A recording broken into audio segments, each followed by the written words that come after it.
clinicians is that which empirical antibiotic do we start in UTI?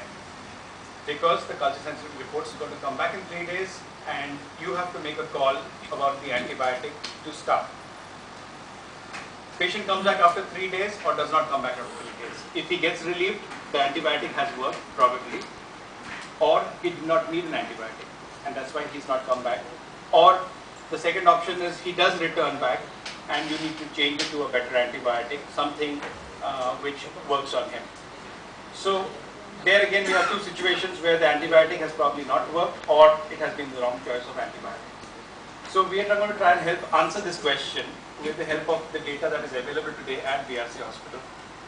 So we analyzed over 10 years 19,126 samples and we are obviously looking after a population of nearly 19,000 people, and from 1997 to 2006 we have got this kind of data. Now the question which we are going to have in the question answer session is what happened after 2006.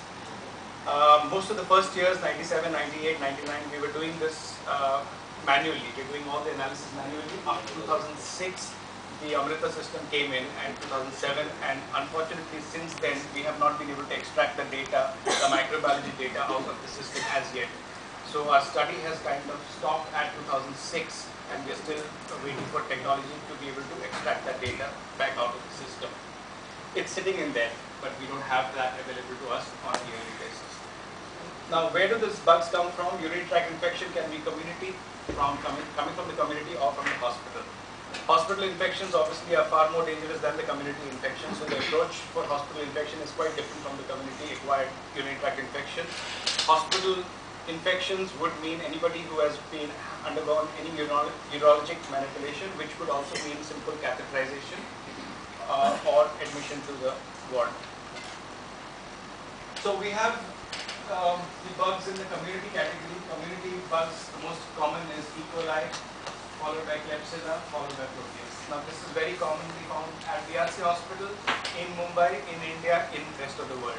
So this is very much exactly the same pattern that you would get anywhere in the world. So we are following those patterns. In the hospital we have of course the same pattern, E. coli, Klebsiella and Proteus being the predominant organisms, but we have Pseudomonas which is growing in the hospital specimens. And if you see our wards in the hospital, we have the NC ward, the pediatric ward, the pediatric surgical ward, orthopedic, gynec, surgical, non-surgical ward 2, medical ward 2. And the number of Pseudomonas, that's shaded in grey.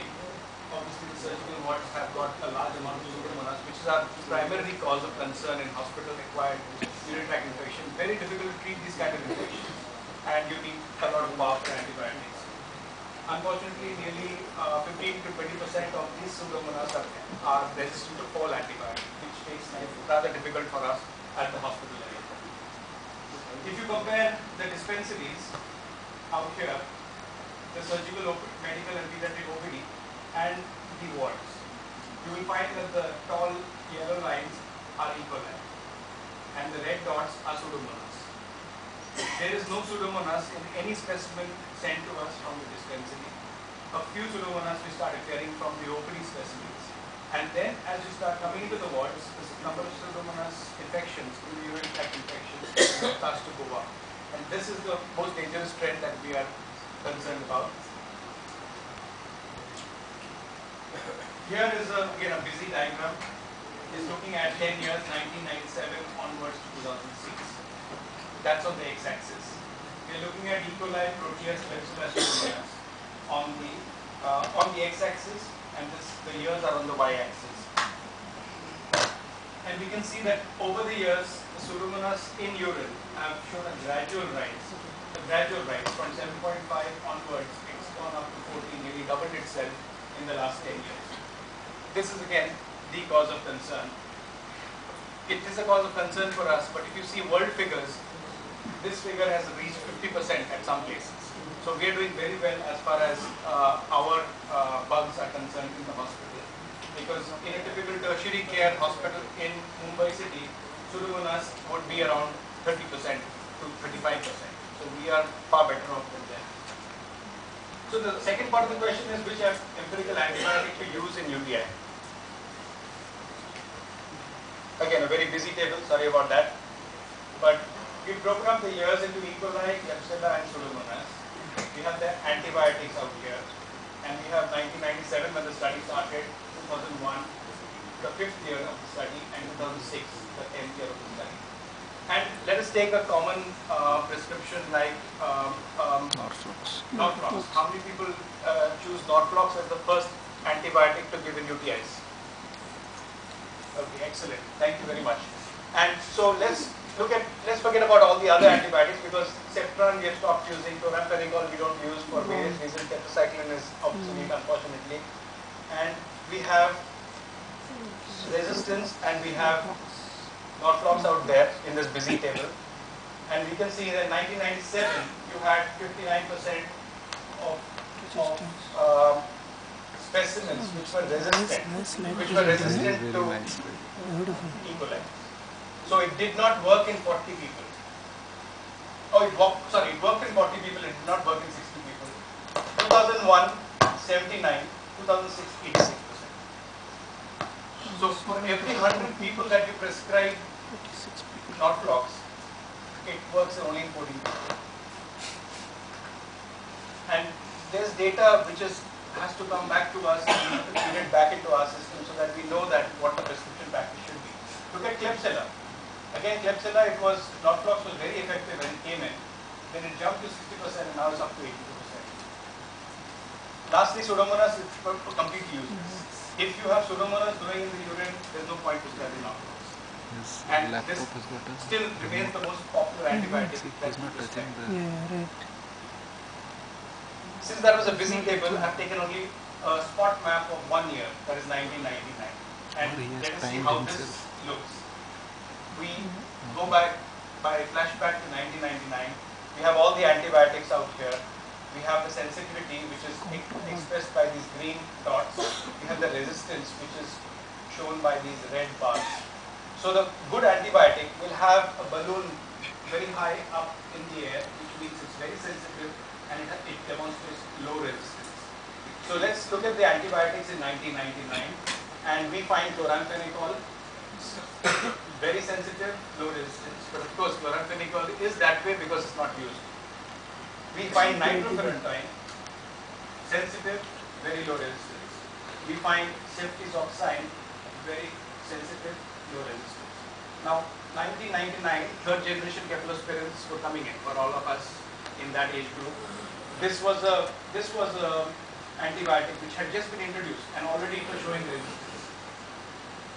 Nitrofurantoin, again, it showed a pretty good sensitivity and low resistance. Let's see what happens through the year. Now we're going down the years from 99 onwards to 2006, and we find what happened to ceftriaxone, the third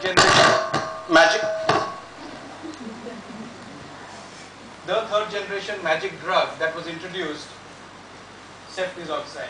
In 1997, excellent sensitivity, and it started decreasing, and then it dropped. It dropped right down there. What's happening to nitrofurantoin? Excellent sensitivity. 2001 stays there, 2006 still up there. So the Lifetime Achievement Award in the community category, and the winner is nitrofurantoin. Nitrofurantoin somehow, and it's not only our data, but it is reflected in world data, that nitrofurantoin for some reason has stayed up there. Nitrofurantoin used to be dispensed in the QDS dose 100 milligrams. It was not a very good drug to take because 4 times a day, every 6 hours you had to take it. Patients didn't like it, but it's up there. Then it went out of production because nobody wanted to prescribe it. Norflox had come in. So everybody threw out. Pharmacovigilance guys will tell you that nitrofurantoin was actually killed as a drug and it was taken off the market. So 2 years it did come into the market, came back as Niftran. Niftran now can be given in a BD dose, same dose, but in a BD dose, more compliance with the patients. So that's how nitrofurantoin should ideally be the first empirical antibiotic that we give. Our data says that. Ceftriaxone used to be a great antibiotic. We all grew up with Ceftriaxone. Unfortunately, Ceftriaxone got replaced for all the wrong reasons. And then the magic fluoroquinolones came in, which were really wonderful drugs. Unfortunately, India, because of misuse, fluoroquinolones, if you see world data, it's still doing very well. But in India, it's doing very badly because there is always this inadequate dosing that goes on, and we have kind of abused this drug to a point that it's become like Norflox. It is a Norflox drug where there's too much of wastage. However, the rest of the world is still using Norflox. That is why we cannot only bank on world data to look at our prescription practices. In the hospital category, if you notice that the trend was gentamicin. This old garamycin, gentamicin still remains a very effective antibiotic, and it was up there with nitrofurantoin. And of course, the price is shared with amikacin. Amikacin again remains very, very effective. Problem with these two drugs is that they are potentially nephrotoxic, and they have to be given in an injectable fashion. Now, what we recommend normally is a single dose of 750 milligrams of amikacin, which is less nephrotoxic and can be given once a day at the dispensary level. So that's what we normally prescribe after nitrofurantoin. Of course, there are special category awards. All these new bugs are coming in, and everybody's heard about the new superbug. Superbug is the New Delhi metallo-beta-lactamase, NDM1. Everybody's heard about it in the papers. That essentially is E. coli in its new avatar. So we have to watch out for this, and we're going to keep it out of BRC and out of CHS. But E. coli and Klebsiella are now metamorphosing into this superbug, and we need to watch out for that. So these are the new guys in the arena. We haven't had too many cases out here of ESBL which are resistant to everything, but these are the things to watch out for. So in conclusion, CHS urinary pathogens is similar to literature, and we need to have surveillance systems the way we have been doing in BRC to feed back into our policy, our antibiotic prescription policies for UTIs. Thank you very much. Thank you, Dr. Roy. I'll introduce the next speaker.